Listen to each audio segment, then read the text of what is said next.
Boa noite a todos, bem-vindos mais uma vez a todos. Aqueles que eu não vi, sejam bem-vindos. A nossa casa, como todo mundo já sabe, né, tem trabalho todos os dias, menos as sextas-feiras, que sexta-feira nós fazemos um trabalho voltado à dependência química, que é para os dependentes e os familiares. Então, quem tiver conhecimento de alguém que está, né, passando por essa necessidade, se quiser vir nas sextas-feiras às 19h30, nós estamos aqui para recebê-los, é um grupo de apoio. Nós estamos com nossa viagem para Sacramento e Araxá, gente. Eu queria saber quem que é aí, né, para a gente já botar o nome, a gente está precisando saber quem vai. Então, dia 28, 29 e 30 de outubro, nós saímos daqui no dia 28, sexta-feira, às 10h30. Viagem, viu, Cláudia? Nós temos um passeio diferente. Nós vamos para Sacramento primeiro, vamos conhecer a fazenda do tio Eurípides, né? Desculpa, tio Eurípides, porque eu sou mais íntima dele, né? Dá licença.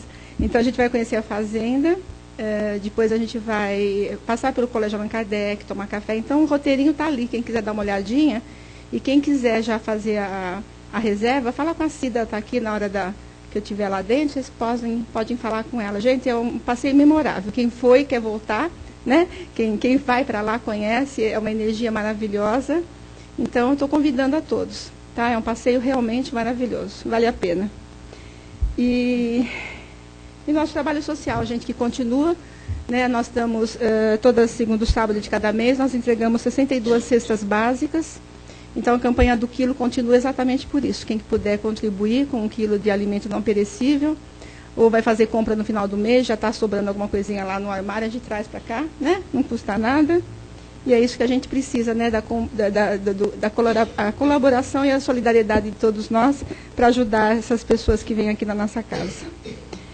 E todo sábado nós estamos fazendo entrega também de café, chocolate, agora no frio, né? E lanchinho para os nossos irmãozinhos da rua que estão por aí, né? Com esse frio agora, a gente está em casa agasalhado, morrendo de frio, a gente fica pensando neles, né? É tão triste. Então, a gente faz essa entrega de lanche. Quem vai sabe que é gostoso, né? A nossa menina outro dia foi e gostou. E todos aqueles que querem participar, no sábado, estando aqui umas 17 horas, o pessoal sai daqui às 17 horas levando o lanche, tá? Pode vir, participar e ver se gosta, e se gosta, já fica, tá bom? Então, vamos nos colocando bem à vontade, ficando bem tranquilos. A gente sabe que quando a gente adentra a um templo, né, de oração, amigos amorosos sempre estão presentes e nos envolvem com carinho, nos dando abraço de boas-vindas, nos envolvendo com todo esse amor. Então, da nossa parte, queridos, nós buscamos nesse instante a figura de Jesus, buscamos nesse instante agradecer a Deus, o Pai e Senhor da vida, pela oportunidade deste dia, por tudo que recebemos, Senhor, mesmo que muitas vezes passamos por dores, por tempestades, por sofrimentos que fazem parte dessa jornada aqui no nosso planeta. Então, nós sabemos que nós estamos aqui em aprendizado, nós estamos aqui viajando num trem, né? E, às vezes, alguns companheirinhos descem desse trem, vão continuar a sua jornada, e nós temos que permanecer nesse trem, porque a nossa jornada ainda continua. Então, é isso que nós temos que ter, confiança em Deus, a fé absoluta, que nós sabemos que um dia nós vamos todos nos reencontrar numa estação dessas da vida. Então, acreditando em Deus, nosso Pai, e confiando nesses amigos que aqui estão, nós vamos pedindo licença a esse amigo querido que faz parte desse trabalho, desta casa, para que nós possamos iniciar o trabalho da noite, com as bênçãos de Jesus, com a proteção da nossa Mãe Maria de Nazaré. E que essa luz intensa de amor possa permanecer no coração de cada um de vocês, durante todos esses dias das nossas vidas. Que Deus nos abençoe a todos. Nossa companheirinha Kátia, bem-vinda mais uma vez, que é muito prazeroso recebê-la sempre. Vai falar sobre as dores da alma e responsabilidade. Bem-vinda, seja feliz, querida.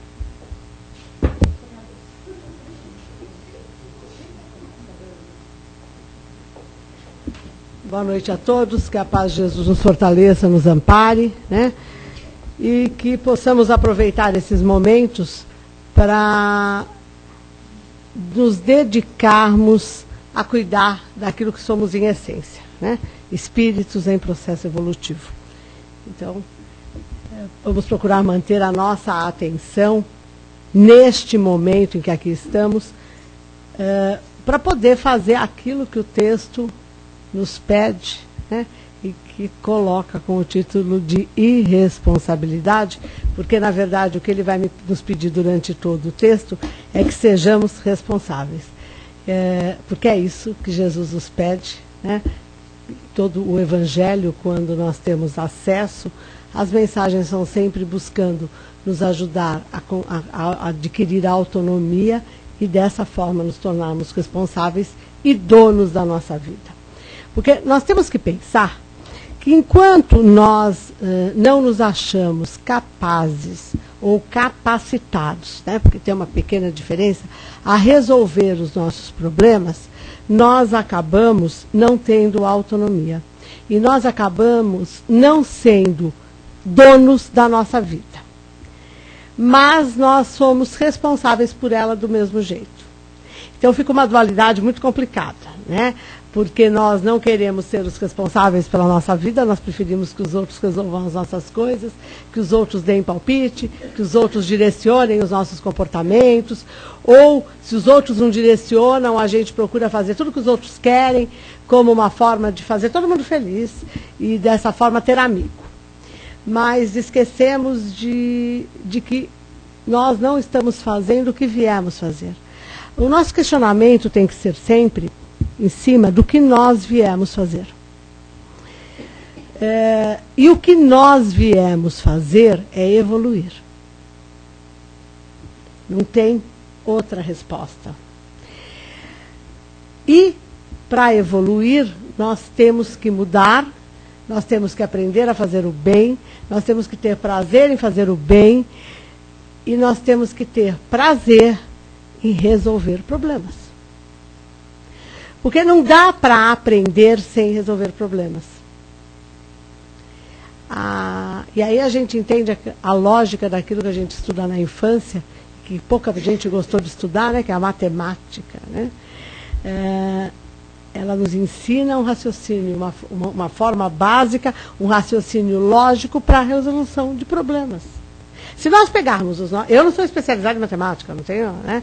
Mas se nós pegarmos os nossos problemas e fizermos uma equação com eles, nós sabemos quais são os elementos importantes que podem ser mexidos para que se tenha o resultado. Não é assim?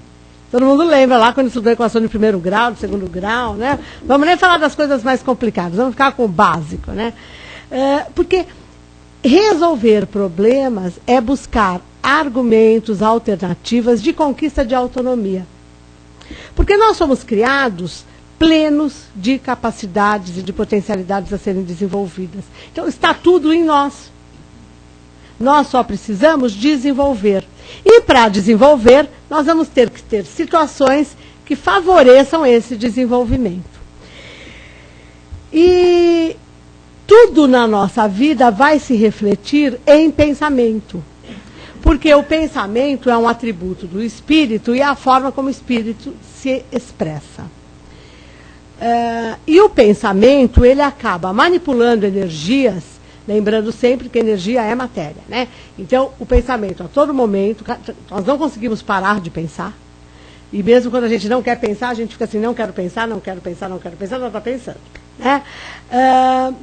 Porque nós não conseguimos apreender o sentido do que é não pensar.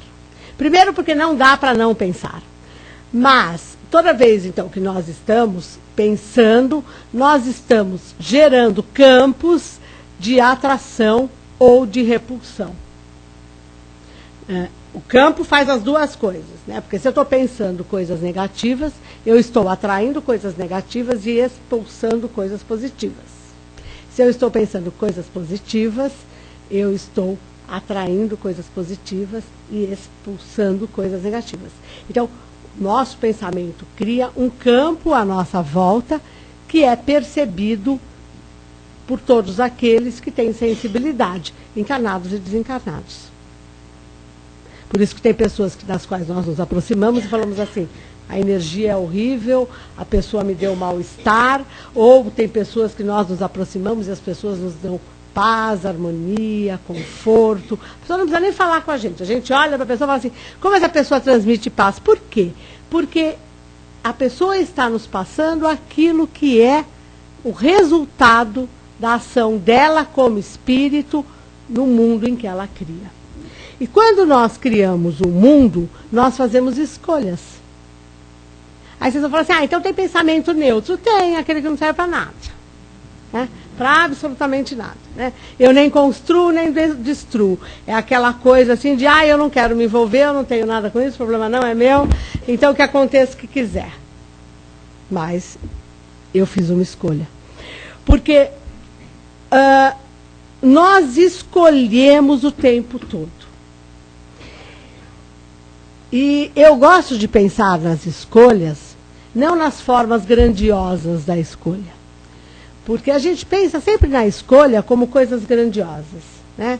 Então, eu escolhi casar, eu escolhi uma profissão, ou eu escolhi não casar, ou eu não escolhi, mas o mundo escolheu por mim. Né? Mas sempre a gente pensa na escolha das coisas grandes. Mas escolha, tudo na nossa vida é escolha. Nós escolhemos o que vamos comer, o que vamos vestir, o que vamos fazer todos os dias, o tempo todo. Nós escolhemos o que nós vamos pensar. Por isso que quando a gente quer ficar sem pensar, a gente não consegue, porque a gente não percebeu ainda o que é pensar. O pensamento está sempre em atividade, mas o pensar exige atenção. Então, os pensamentos surgem. Nós podemos dar atenção a eles ou não.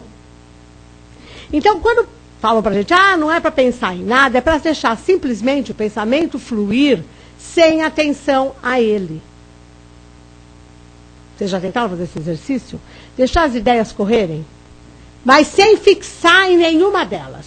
Então, as ideias mudam das formas as mais absurdas, a gente consegue pensar coisas horríveis e coisas fantásticas, mas nós não nos fixamos. Então, se nós não nos fixamos, nós não estamos pensando. Nós estamos tendo ideias. O pensar exige pegar a ideia que surgiu assim e começar a elaborar. Então, eu estou num momento de que não estou pensando em nada, me dá vontade de... o gato está chorando no telhado, e eu estou lá que não estou pensando em nada, eu começo assim, vou matar o gato, aí eu falo assim, mas vou mesmo. Né? Foi só uma ideia... Né? Eu podia já partir para outra, mas vou lá, né? Isso serve para tudo. São escolhas. Porque nós escolhemos entre uma série de pensamentos ou de ideias que passaram pela nossa cabeça, selecionar uma para ser objeto da nossa atenção. E essa escolha de ideia vai determinar uma série de acontecimentos. Porque se pelo pensamento eu consigo atrair e repelir, a hora que eu faço uma escolha de um pensamento, eu estou repelindo, de uma ideia, eu estou repelindo várias outras. E o problema é, será que eu escolhi a melhor ideia? Isso a gente entende muito quando a gente está com problema, não é? Você tem várias opções, não é? E aí, qual que eu vou escolher? Não é? Quando a gente é adolescente, homens e mulheres, tem um monte de pretendente, né? Assim, escolhe tanto, fica sem nenhum, né? Ou escolhe o pior, porque essas coisas são legais, né? Escolhe e pega o pior. E aí a gente ouve aquelas piadinhas de família, né? Tinha tanto pretendente bom, foi picar com o pior mesmo, né? Porque a coisa é mais ou menos assim, a gente começa a procurar tantas argumentações que justifiquem a nossa escolha, que nós deixamos de perceber aquilo que pode ser legal. Porque nós ficamos preocupados com a justificativa da escolha, não com a escolha. Não é assim? Porque as pessoas vão me perguntar por que eu escolhi isso. E eu vou ter que ter um argumento. E aí a gente percebe que a autonomia não existe. Porque se eu faço a escolha pensando na justificativa que eu vou dar para o outro, eu não estou escolhendo por mim, eu estou escolhendo preocupada com o que o outro vai achar. E muitas vezes a gente escolhe para provar para o outro que ele está errado. Então a gente escolhe o que ele diz que não presta para mostrar para ele que ele está errado. E depois a gente não quer mostrar que ele está certo, e vai engolir aquilo por muito tempo. Não é assim? Todos nós fomos adolescentes, fomos crianças. Fulano, não faz isso. Imagina que eu não vou fazer. E faz mesmo. E depois vai dizer que está feliz, está tudo ótimo, maravilhoso, não é nada disso. Não, mas não assumo, não é? É legal pensar dessa forma, porque isto tem a ver com o texto, né? Todo esse diálogo aqui que a gente está tendo tem a ver com o texto que o Hamed nos traz, com a reflexão que Hamed nos traz nesse livro que se chama As Dores da Alma, e que tem uma capa maravilhosa, né? Tem os prazeres da alma também, mas esse é As Dores. E ele diz, por exemplo, ele divide, na verdade, o ser humano em 3 categorias. Ele diz que tem 3 tipos de seres humanos. Existe o indivíduo que não aceita a responsabilidade por seus atos. E que esse vai criar álibis e recorre a dissimulações, culpando os outros. E esta é uma figura que se chama imatura. É a figura que eu descrevi até agora, né? É aquele que já escolhe pensando na justificativa e como ele vai disfarçar quando a coisa der errado. Tudo bem, meu amor? Tudo bem. Que álibi nós vamos arranjar, não é? É bem assim, não é? Não, tem que dar um jeito, porque daí vai ter que tapar o sol com a peneira, né? Este é o imaturo. O imaturo tem algumas outras características muito complicadas. Porque ele se vitimiza, porque ele não é responsável por nada, o responsável é sempre o outro. Então, se ele vem pedir para a gente alguma... Porque nós não somos assim, né? Vamos deixar bem claro, né? Nós não somos assim, né? Se ele vem pedir uma opinião e a gente dá, depois dá tudo errado, ele fala assim, a culpa foi tua, eu fiz o que você quis. E esquece que aí já está a escolha. No fazer o que o outro quer, já foi feita a escolha. Aliás, a escolha foi feita na hora que pediu opinião para alguém que vai se meter na tua vida. Porque nós sabemos as pessoas que se metem na nossa vida. Ou não sabemos? Né? E para quem a gente pede ajuda? Porque ele está sempre disponível. É simples. Quem não se mete não está disponível. Ou se está disponível, não vai dar receita. Ele vai falar assim, vamos sentar aqui e conversar. Por que você acha que você está passando essa situação? A pergunta já não é agradável, a pessoa não vai querer continuar conversando com você. Né? Eu costumo dizer, o trabalho que a gente faz, a Sandra faz, o Silvio faz, muita gente vem pedir orientação para a gente. E é muito complicado, porque eu falo assim, eu não oriento absolutamente ninguém a nada. Eu digo o que a doutrina fala, o problema não é meu. A doutrina diz tal coisa, como você vai conduzir tua vida, você que vai decidir. Eu não posso ser responsável. O que eu estou fazendo aqui é ajudar a pensar. Como cada um vai agir depois disso, eu não posso ter controle sobre isso. Estou dizendo o que o Hamed nos traz e qual a reflexão que isso provoca. Agora, claro que isso não é confortável. Então, normalmente, quando as pessoas vêm falar comigo, eu falo assim, é comigo mesmo que você quer falar, você está certo disso, né? Não, porque eu vou fazer esse tipo de pergunta. Por que você acha que tua vida está um horror? Então, eu não posso fazer o serviço, né, o trabalho que a Sandra e o Silvio fazem, porque eu acabo com a pessoa, nem distribuir sopa na rua e sanduíche, né? Não! É verdade, porque... A forma que não é que falta amor, caridade, é a forma como você coloca a situação. Para o outro não é confortável, é óbvio. Então eu sei que não é confortável para o outro. Tem muita gente que fica extremamente brava comigo, chateada, magoada, triste, né? Mas eu não quero ser responsável pela decisão de ninguém, eu não vou dar palpite. Este é um exercício que todos nós precisamos começar a ter, porque a hora que a gente dá palpite, a gente é tão imaturo quanto aquele que veio pedir.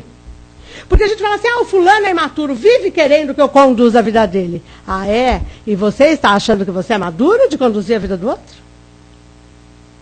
Quem é mais irresponsável? Porque o texto aqui se chama irresponsabilidade. Quem está sendo mais irresponsável? O que pede... Ou o que sabe que vai dar palpite, que vai se meter na vida do outro e se mete na vida do outro. é que tem uma diferença. O que vem pedir palpite não quer ter autonomia. Mas o que dá o palpite quer ser o dono da vida do outro. Quer ter o controle, as rédeas. E quer orientar as pessoas para que elas ajam de acordo com aquilo que ele pensa. Olha, fica muito mais fácil se todo mundo fizer a minha vontade. Será que fica? Então. E aí não evolui. Porque quem é dono da verdade já tem a verdade. Como já tem a verdade, já sabe tudo. Aí a pessoa que a gente fica dando orientação e quebra a cara com a nossa orientação e fala assim, para ele eu não peço mais, vai arranjar outro, não importa. Mas já mudou a escolha, percebe? Já foi procurar outro. E nós continuamos dando palpite na vida das mesmas pessoas. Porque nós escolhemos algumas pessoas na nossa vida, não é? Para a gente palpitar na vida delas. Vocês já notaram isso? Todo mundo tem os seus favoritos. Tem, Sandra? Os seus favoritos, não é? Não é assim? Então, mas não tem? Tem. Aquelas pessoas que sempre se metem na vida das mesmas pessoas. As pessoas queiram ou não ouvir o que ela tem para falar, ela vai lá e fala. Porque, como disse a nossa amiga aqui, é dono da verdade. Ele sabe como resolver o problema do outro. Agora, quando ele está com problema, a receita dele não serve. Porque se servisse, ele já tinha receita, ele não precisava pedir para alguém. Porque se a nossa receita fosse o máximo, ninguém precisaria pedir opinião para ninguém. Por isso que eu falo que a gente tem que pensar o que a doutrina me diz. Quando eu tenho problema, eu tenho que pensar o que a doutrina está me falando, como eu falo para o outro. E o que eu escuto não é nada agradável também. Mas é o caminho para fazer a trajetória. E desenvolver esta coisa que todos nós queremos, que se chama autonomia. Ser autônomo é ser dono da própria vida, é ser dono do próprio destino, é ser dono do resultado, seja ele qual for. É assumir a responsabilidade e principalmente, avançar sabendo aonde está pondo o pezinho. Então, podemos fazer todas as besteiras que quisermos, mas as escolhas foram nossas. E aí não vai ter álibi. Vai ter? Não vai. É porque eu não vou poder dizer que foi o outro. Porque não adianta falar assim, não, a doutrina espírita me disse. Bom, lamento. Foi a minha interpretação, outras pessoas interpretaram de outro jeito. Porque em nome de Jesus já se matou, já se fez guerra, e até hoje, não é assim? Jesus não pediu nada disso. Então é um problema de como nós entendemos o que está dito ali. E aí nós transformamos o que está lá num álibi. Mas nós não conseguimos viver em paz, que é o pedido básico de Jesus. Nós não conseguimos ser fraternos, nós não conseguimos ser solidários. Olha, se tudo que eu faço usando a informação de Jesus me leva para um caminho oposto ao que Jesus pediu, eu não estou lendo da forma correta. Cada um lê como quer. Cada um ouve o que quer. Tanto que muitas vezes as pessoas nos falam grandes verdades e a gente diz que a pessoa está mentindo ou nos ofendendo. A pessoa nos trata mal e nós dizemos que ela nos ama. Porque cada um ouve aquilo que quer, do jeito que quer e ainda com a forma que lhe convém. Porque às vezes as pessoas são grosseiras e tem gente que nem nota.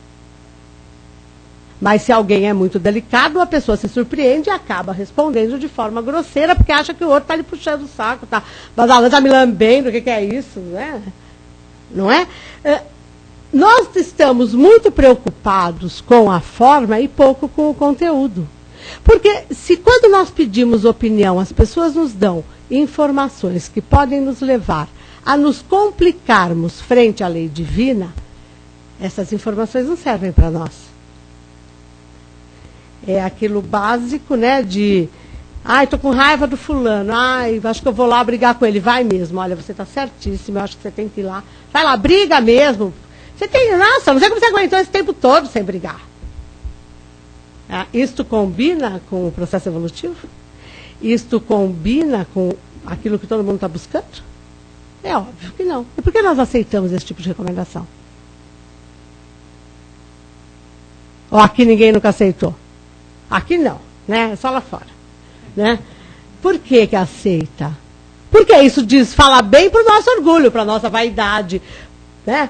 Para a nossa arrogância, fala bem para aquilo que se chama de ego, né? Fala bem para o nosso ego. Eu vou me sentir poderosa. A gente estava tendo uma conversa aqui antes de começar, de que Deus sabe tão bem o que faz, que nós nascemos com o corpo apropriado para aquilo que nós viemos resolver. E a gente fica fazendo um monte de coisa para mudar esse corpo, para voltar a ter o poder que a gente teve com um corpo anterior, que nos levou a um buraco que agora nós estamos tentando sair dele. E aí a gente fica fazendo de tudo para voltar para o buraco. Eu sempre falo que Deus sabe o que faz, por isso eu tenho 1,57 m. Com 1,57 m, aonde eu entro, todo mundo já me vê e já me ouve. Imagina se eu tivesse 1,70 m. Eu não me suportaria, com certeza, porque eu já sou muito exibida com a minha pequena altura. E eu sei que se eu tivesse 1,70 m, eu não seria menos exibida. Eu seria 13 centímetros mais exibida do que eu sou hoje. E o que eu estaria fazendo na minha vida? Exercitando mais o poder do que eu já exercito. Ou seja, eu estaria me comprometendo. Eu não estaria tentando resolver as coisas. Porque mesmo quando eu ponho um saltão, e claro que no saltão eu me sinto poderosa, porque qualquer mulher se sente poderosa no saltão, mesmo que ela tenha 1,80 m, na hora que ela põe 10 centímetros de salto, 8 centímetros de salto, sai poderosa, não sai? Não sai poderosa? Porque muda até a postura, porque senão você cai do salto. A gente sabe que aquele salto cai fácil, não é? Então você sabe que aquilo é só temporário. Agora imagina você ter certeza que aquilo é definitivo. Pelo menos ao longo de uma encarnação toda. É isso que nós temos que começar a pensar. Que quem é autônomo tem poder sobre a escolha que faz. E a hora que nós temos poder sobre a escolha, nós temos a responsabilidade dela, ou seja, nós vamos fazer aquilo que nós achamos que é importante para o nosso processo evolutivo. E aí será que a gente vai entrar em briga, vai abusar dos benefícios que a matéria nos oferece, né? Vai usar droga, vai beber, vai praticar sexo de forma descontrolada. Será que nós vamos fazer essas coisas? Vai comer que nem não sei o quê, ou vai parar de comer completamente? Será que se nós formos responsáveis, nós vamos começar a fazer, nós vamos continuar fazendo essas coisas? Ou será que nós vamos começar a pensar na consequência e numa palavrinha que eu adoro, que é utilidade? Qual a utilidade disso para a minha vida de ser espiritual em processo evolutivo? É essa perguntinha que nós temos que começar a fazer. Mas aí a gente já fala assim, não, mas como eu estou encarnado, o mundo me possibilita. E aí a gente arranja uma desculpa fantástica, que é que se eu estou no mundo é para viver o mundo que está aqui. É claro que é para viver o mundo que está aqui, mas não precisa viver inteirinho, de cabo a rabo, de A a Z, de ponta cabeça, e até inventar a letra que não existe, né? Ou pegar todos os alfabetos. No alfabeto grego, para quem preferir, o alfabeto russo tem 33 letras. Tem 33 letras, ele é um pouquinho maior, né? Facilita. Se A a Z não serve, pode ir para o alfabeto russo, né? Que ele tem 33 letras, tem mais algumas aí para a gente viver. Né? Porque nós justificamos as nossas escolhas puramente focadas na vida material por nós estarmos encarnados. Esquecendo que as escolhas que nós fazemos na vida material, pensando na vida material, vão se refletir na nossa vida de espíritos. Porque a escolha não é pela matéria, a escolha é do espírito. E eu, como espírito, escolhi valorizar a matéria. E aí? Como é que fica a minha condição de espírito se eu não me vejo dessa forma? Então ele diz que o primeiro é esse que cria álibi, recorre à dissimulação e culpa os outros. Este é o imaturo.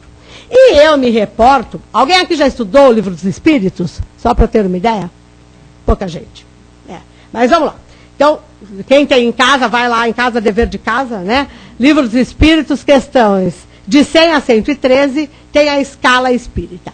É uma divisão que Kardec faz, puramente didática, explicando o tipo ou a categoria de espíritos e como nós evoluímos de uma categoria a outra. O objetivo é esse.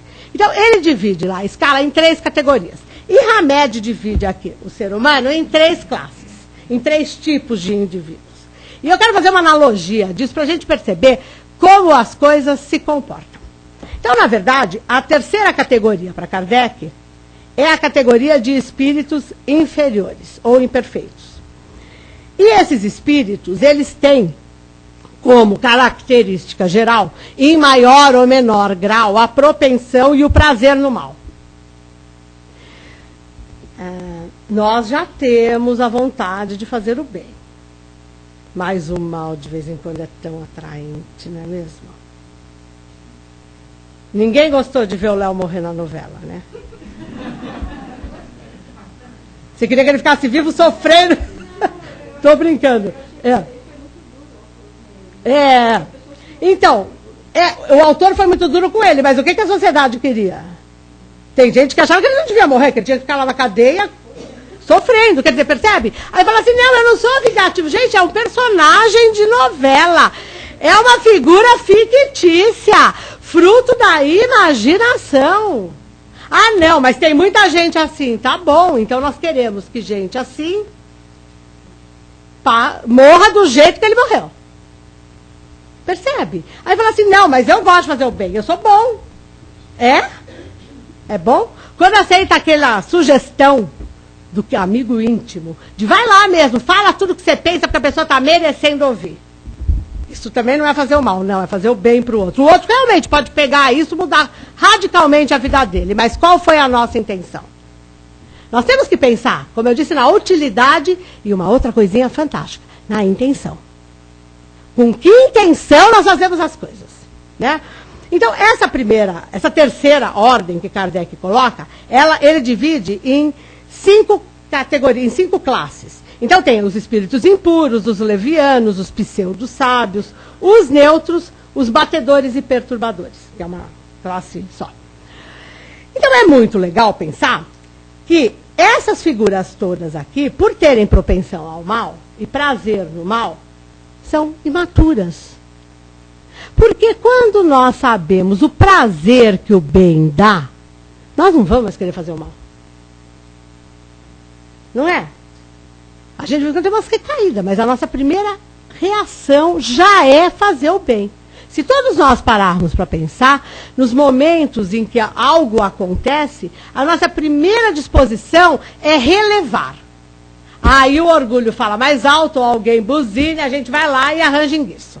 Mas a primeira atitude é falar assim, deixa para lá, né? Mas a gente insiste, ou seja, a gente resiste ao bem. Então nós podemos até não ter o prazer no mal, mas nós ainda temos uma resistência ao bem. Aí, Hamed nos coloca aqui o segundo tipo para ele é do homem adulto.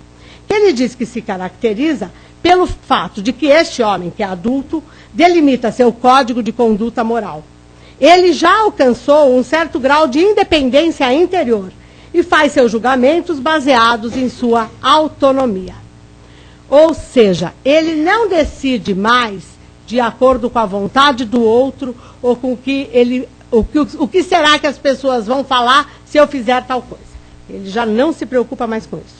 E quando nós vamos para a escala espírita, nós encontramos lá a segunda categoria, que Kardec chama de espíritos bons, e que é formado pelos espíritos. São 4 classes: benévolos, sábios, prudentes e superiores.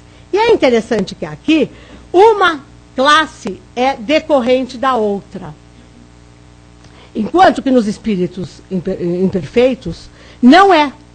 Porque, na verdade, nós muitas vezes somos levianos, pseudo-sábios, neutros, nós oscilamos entre todas elas. Quando fala de um espírito benévolo, ele está tendendo ao bem. O sábio já usa a informação que ele tem com sabedoria para o seu processo evolutivo e ele vai caminhando para ser prudente. Então, a cada grau, ele tem uma conquista diferenciada.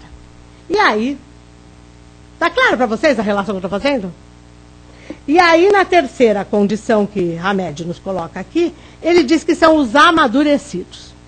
Que esses espíritos, então, atingiram um bom nível de relacionamento consigo mesmos.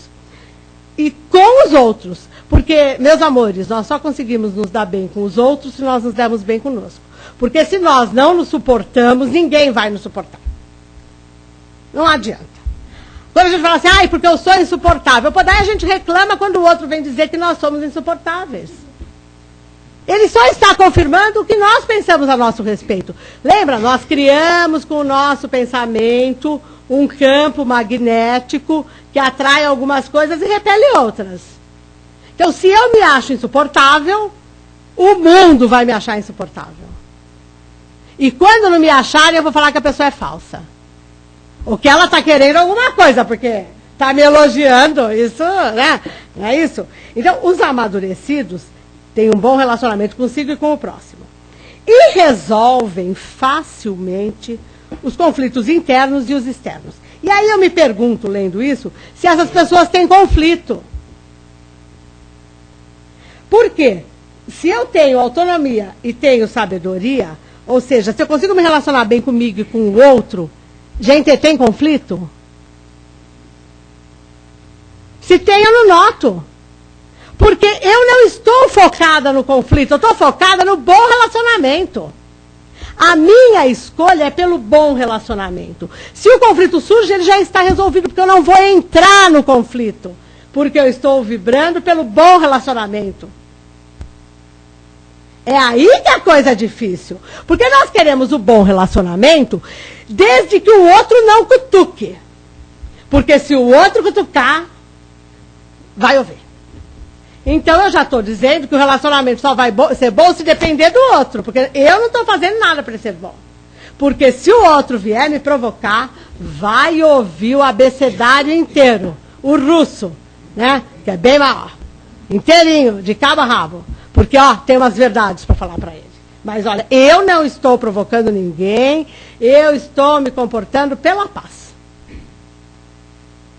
Quando um não quer, dois não brigam. E nós sabemos que às vezes as pessoas nos provocam, a gente nem nota, a gente nem enxerga. A gente está de tão bom humor, a gente está tão bem com a vida, que o mundo inteiro pode provocar que a gente não vai cair.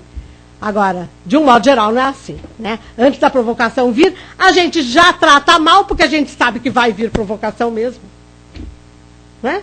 Tem pessoas que a gente sabe que elas vão provocar, não é assim? E às vezes elas não provocam, e a gente acha que ela não provocar já é uma provocação. Porque ela não fez a nossa vontade. A nossa vontade é que ela viesse provocar para a gente poder falar o que a gente queria.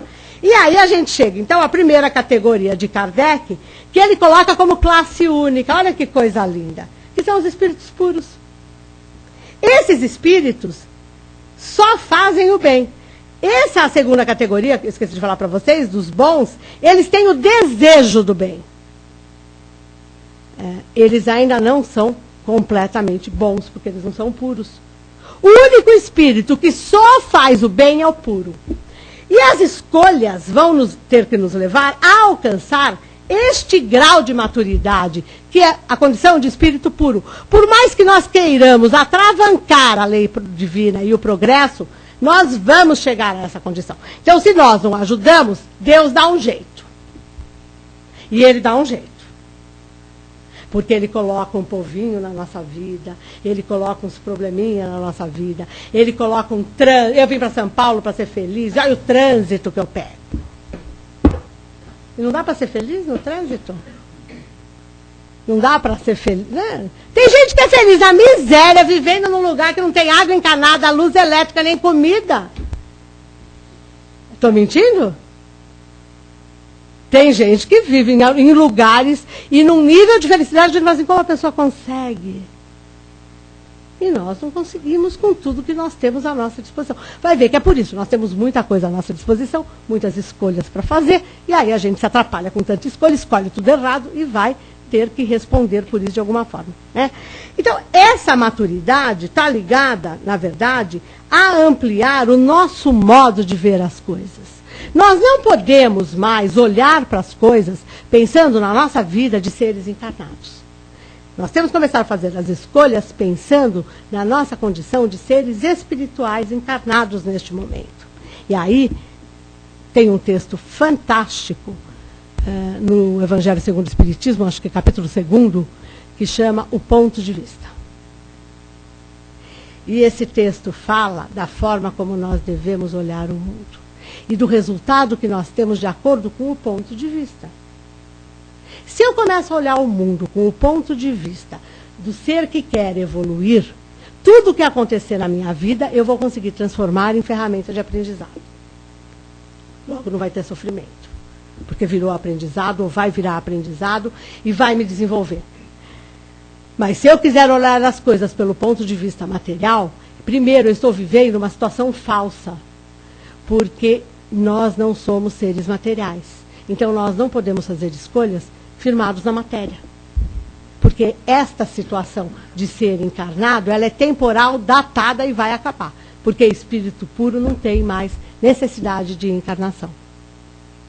Então, quanto mais nós empurrarmos para frente os nossos problemas e continuarmos fazendo as mesmas escolhas que vimos fazendo com certeza há muitas encarnações, e por isso nós não aceitamos o meio em que nascemos, o corpo que temos, a profissão que temos, o trabalho que temos que fazer, nem a sociedade que vivemos.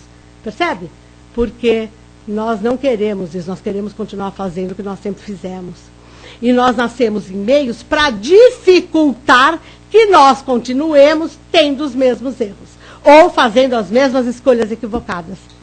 E nós damos um jeito de desorganizar tudo isso para continuar fazendo o que nós sempre fizemos. Só há evolução com mudança. De escolha, de comportamento, de opção. Só há evolução assumindo autonomia e responsabilidade. Enquanto nós quisermos ser seres imaturos, nós vamos ter a vida de crianças birrentas. Que todo mundo fala mal, reclama e diz que não serve para nada. Não é assim que a gente faz criança birrenta? Criança birrenta não ser chato? Quem gosta de uma criança birrenta? Ele não gosta mesmo, né? Ninguém gosta. E nós nos comportamos com o outro, muitas vezes, pior. A gente pode não se jogar no chão e fazer birra no meio do shopping. Mas faz quase, né? Pouco falta. Mentalmente, a gente está sapateando. Tá bom? Este é o recado para nós, de Hamed, dos benfeitores que ajudaram na codificação, que são as mensagens que estão lá no Evangelho, no Livro dos Espíritos, e a mensagem de Jesus. Jesus sempre disse, vai e não erres mais. Ou seja, conquiste a autonomia. Faça o bem, sede fraternos. A hora que Jesus nos diz isso, ele está falando, seja autônomo, faça o que você quer. Não se preocupe com a opinião do outro, desde que você esteja fazendo bem. Porque a gente só se preocupa com a opinião do outro quando a gente não tem certeza se está fazendo bem. Não é isso? Tá bom? Beijo grande, obrigada. E como sempre, eu estarei no... Um pouquinho até. Só um pouquinho. Hoje foi menos do que um dia todo. Então, gente, é um vasto assunto aqui para nós, né? Quem quiser fazer alguma pergunta ou complementar com alguma coisa referente ao tema, por favor, fiquem à vontade. Um de cada vez. Reclamação também pode. Reclamação para você falar comigo lá dentro. Alguém quer falar alguma coisa sobre a irresponsabilidade? Ou sobre a responsabilidade. E a responsabilidade. Vamos pensar no positivo. A gente pensa na responsabilidade, né, como... assim, você tem que ter responsabilidade e assumir as consequências daquilo que você está fazendo. Mas é isso que nos desagrada. É isso que é. O ser responsável significa ser aquele povo chato que a gente acha, né? Porque... Que vai ter que assumir a consequência dos atos. Eu falo assim, viver com gente imperfeita é muito fácil. Agora, eu fico imaginando, morando com alguém, como foi o Chico, como foi Madre Teresa. A conversa que a gente teve aqui sobre a novela não existe. Imagina, que novela, que é isso? Porque quem está fazendo o bem, quem vem para fazer o bem e evoluir, não tem tempo para algumas coisas, percebe? Só tem tempo para cuidar da vida do outro quem não está fazendo bem. Ah, não, mas eu estou fazendo isso porque eu quero que o outro evolua assim, meu amor, o outro vai evoluir. E eu é que vou ficar parada aqui olhando a vida alheia. Porque ser responsável não é ser responsável pelo outro, é ser responsável por si mesmo. A irresponsabilidade que nos fala Hamed não é com o outro, é conosco.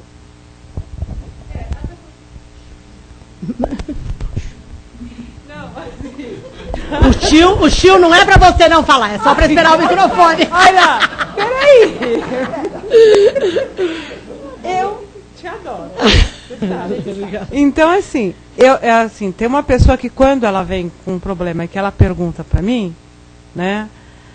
Eu sempre tomei o cuidado para falar para ela, assim, eu não falo o que ela tem que fazer, como que ela tem que agir. Eu faço ela pensar. E aí eu falei para ela outro dia assim, olha, a hora que você gritar, eu tô aqui. Mas quem tem que abrir os olhos, quem tem que ir atrás, quem tem que lutar, é você. Aí um dia eu cheguei em casa e fiquei falando, nossa, mas eu sou muito perversa, né? Eu sou muito mal. Porque a pessoa... Não, assim, às vezes a gente pensa, né? A pessoa vem toda assim, né, gente, eu falo desse jeito, eu não tô nem aí com ninguém, com nada. Não, o esquema é que a hora que nós damos autonomia para o outro, nós estamos dando uma coisa que o outro não gosta, que é a responsabilidade pela decisão. Não, não é que não estamos dando conselho. O problema é que se eu falo, olha, você tem que refletir, isso não é conselho. E tem um ditadinho, eu adoro ditado, né? Que diz que se conselho fosse bom, a gente vendia, não dava. E tem gente distribuindo a mãos cheias, né? Se servisse conselho, servisse para alguma coisa, a pessoa não teria problema.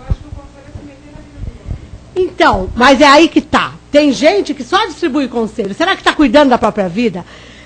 Enquanto nós temos tempo de nos meter na vida do outro, nós não temos tempo de cuidar da nossa. É isso que nós temos que aprender. Porque a gente usa a desculpa de que o filho está com 40 anos e você continua controlando a vida dele porque ele é teu filho. Gente, não é assim, ele tem que fazer o caminho dele. O que você tinha para fazer, você fez até os 7 e depois até a adolescência. Depois, a partir do momento que ele assume o projeto reencarnatório dele, que é na adolescência, e que ele assume a encarnação aos 7, por volta dos 7, 8 anos, todo o código moral que você tinha que passar, você passa até essa fase. Depois disso, é outro ditadinho ótimo, que não adianta torcer o pepino. O pepino você torce quando é novo. Se você não passou o código moral até os 7 anos, você não vai passar depois. Porque o adolescente está assumindo a encarnação. Ele está fazendo escolhas que vão determinar o resto da encarnação dele. E que pode fazer com que essa encarnação termine em 6 meses. Mas é a escolha de quem já assumiu a responsabilidade e que nós demos um referencial lá atrás. Depois de adulto, não dá mais para dar referencial nenhum, porque o adulto observa o nosso comportamento. E aí nós damos um monte de referencial e não fazemos nada do que nós falamos. Ora, não vai dar certo, porque não está dando certo para a gente, né? Quer que dê certo para o outro. Então, assim, peraí, eu vou fazer uma pergunta, tá? Sim, pessoal. Eu tenho um filho de 20 anos. Ah, não, pergunta pessoal é um problema. Calma, vamos com calma. Veja como você mexe com os meus neurônios. Eu tenho um filho de 20 anos. Criei do jeito que eu achava e eduquei do jeito que eu achava que tinha que ser educado, dentro dos valores e princípios da religião. Porém, eu nunca fui aquela pessoa de achar que ele tinha que fazer o que eu quero. Eu nunca conduzi a vida dele. Um dia, porém, ele chegou para mim e falou assim, eu vou morar com um amigo. E eu me virei para ele e falei, você quer ir? Ele falou, eu quero tentar. E eu falei para ele, então vai tentar. Eu fui crucificada. Eu fui dada como mãe que abandonou, como mãe que não se importava. Então, mas isso é o esquema de que nós temos que respeitar a escolha do outro. E é a coisa mais difícil na vida, porque nós vemos o outro como posse. Eu não sei dizer se isso... eu até falo porque eu fui criada de uma forma que minha mãe também era crucificada, porque em casa tudo era negociado e tudo era explicado. E isso dá trabalho. Né? Criança, inclusive, na idade do porquê você ficar respondendo, tem que ter muita disposição. Né? E eu tenho porquês até hoje, vocês imaginam, na idade do porquê, como é que eu era. É isso. Realmente, né, aquele... Né, ser insuportável. Mas nós queremos mandar no outro para que o outro não pense. O processo é inverso. A gente só se desenvolve pelo raciocínio. Mas quando o outro raciocina, ele vai fazer as escolhas dele. E essas escolhas podem ser me abandonar. E aí a hora que ele me abandona vai ser um pepino para mim, porque eu não me sinto plena. Eu não me sinto plena porque eu não me conheço. Porque a hora que eu me conheço, eu sei que eu me basto. Esse me basto não é da arrogância.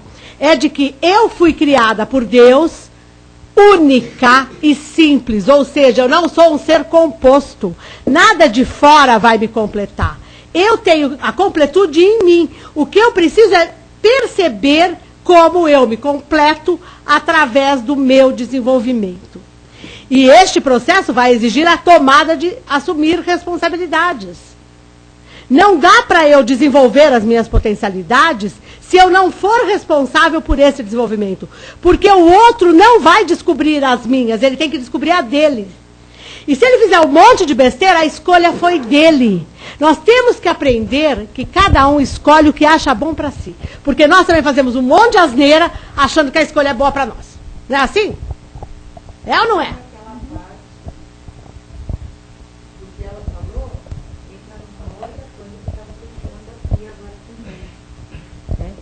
Quando a pessoa vem e te pede, te fala alguma coisa, como teu filho, né? Eu quero ir, vou fazer isso, vou fazer aquilo.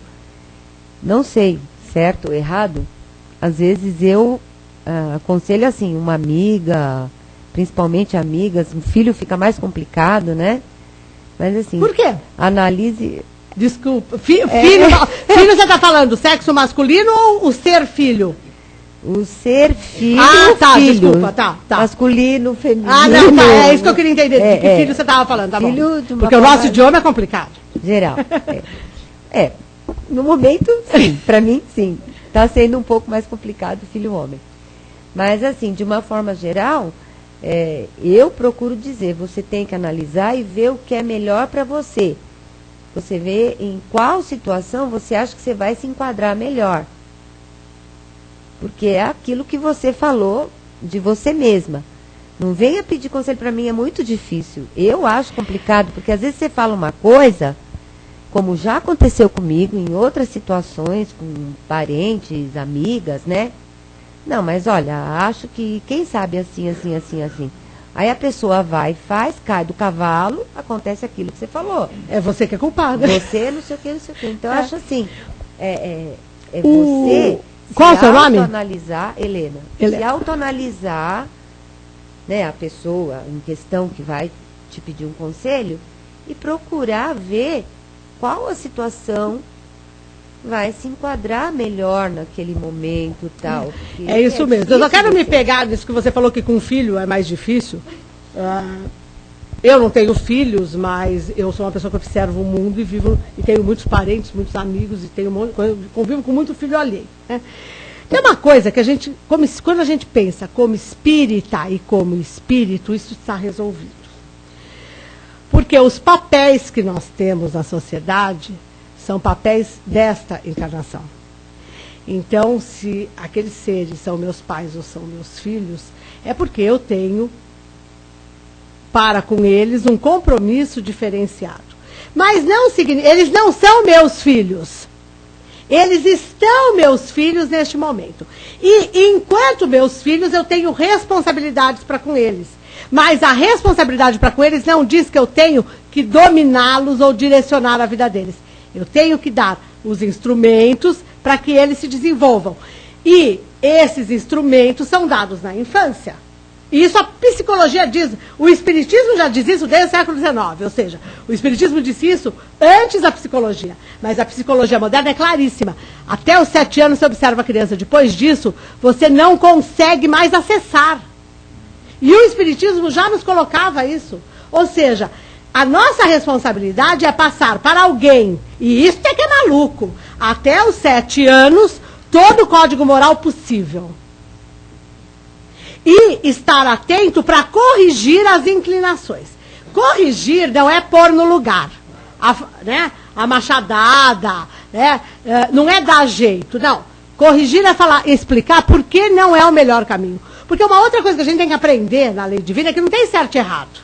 Para Deus não tem certo e errado. Porque tudo que nós chamamos de errado vira aprendizado. Ou seja, um dia vai ser certo. Foi o caminho mais longo. Mas não é errado. Porque o erro ou o mal é o descumprimento da lei. Eu descumpri a lei divina, e nós descumprimos quando somos maledicentes, palpiteiros, dominadores, possessivos. Isso tudo é descumprir a lei divina. Porque quem ama, liberta. Não, porque amar posse não é amor. É posse. É, às vezes, obsessão. Quem ama, liberta. E nós amamos aprisionando. A pessoa é minha amiga, mas se ela fizer o que eu não gosto, ela deixa de ser. E eu deixo de amá-la. Nossa, eu nego todos os bons momentos que eu tive com a pessoa e passo a lembrar só do que ela me fez de ruim. E será que o que ela fez de ruim não serve para eu reanalisar os meus comportamentos e ver que eu estou errada? Porque o outro só nos atinge porque nós permitimos. Então, se a pessoa me magoou num determinado dia, é porque eu baixei a guarda e permiti que ela me atingisse. Por isso que, se eu quero paz, eu não vou entrar na briga. Eu não vou... É aquilo que eu falei do espírito, né, maduro lá que ele coloca. O maduro resolve os problemas de... Esqueci a palavra que ele usa aqui, peraí. O conflito... É que ele usa uma outra palavra, né? Resolve... o conflito. Mas... Porque não vai ter conflito. Eu não vou permitir que o conflito se instale. Porque eu não vou deixar que o outro me atinja. Nós damos muito poder ao outro, porque nós não nos conhecemos.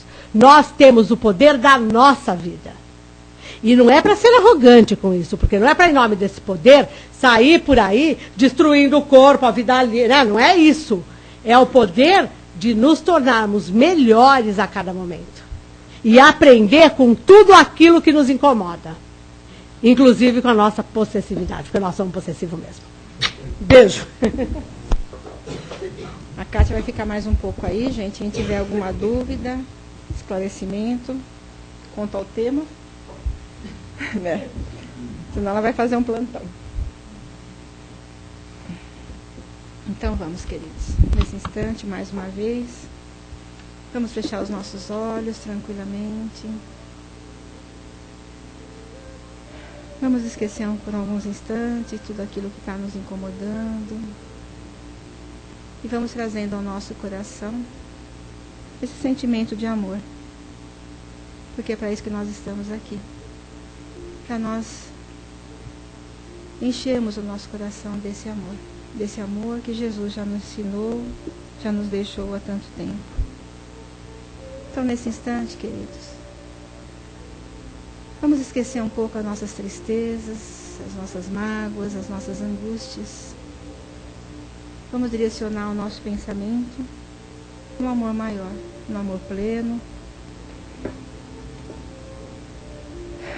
aquele que está dentro de nós.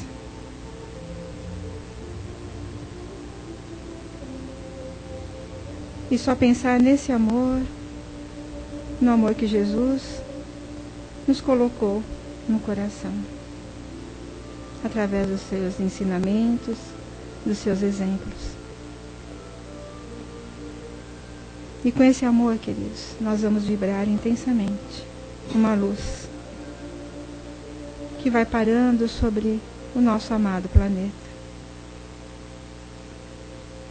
Essa luz intensa que os amigos da espiritualidade sempre nos pedem para unir os nossos corações, todos juntos vibrando essa luz intensa que possa atingir o nosso planeta.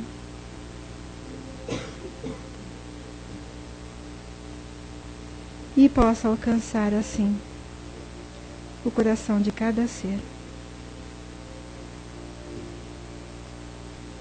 Vamos pensar naqueles enfermos nos hospitais. Vamos pensar nos enfermos da alma. Quantos companheirinhos sofrendo pela dor intensa que sentem dentro de si, que buscam ajuda, que buscam lenitivo.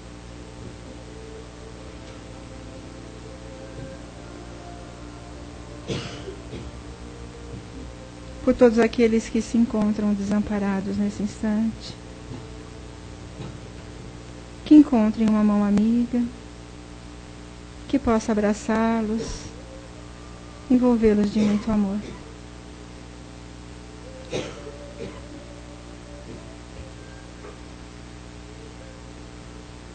Vamos vibrar por todos os nossos irmãos que vêm a esta casa buscando fluidos de amor e de energia, para que possam recompor seus perispíritos, principalmente para esse trabalho que nós fazemos de terça-feira, que a espiritualidade maior se encontra presente, para os nossos irmãos que se encontram na dependência química.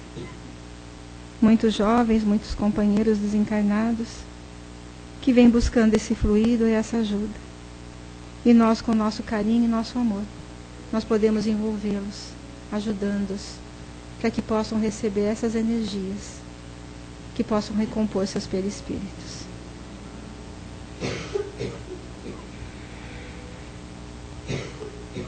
Vamos agora, queridos, com Jesus à nossa frente, entrando em nossos lares pela porta principal,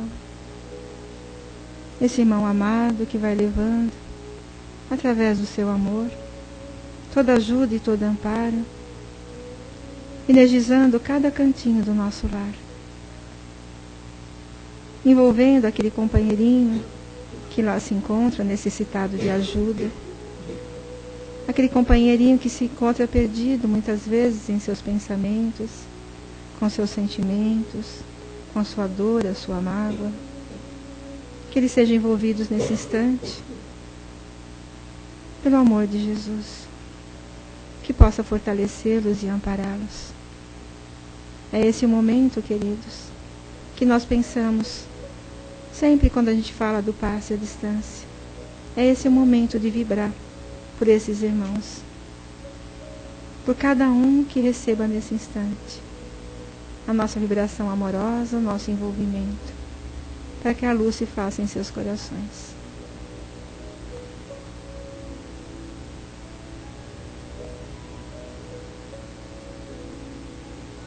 E nós vamos vibrar, queridos, por aqueles que já partiram, por aqueles que voltaram para a pátria espiritual.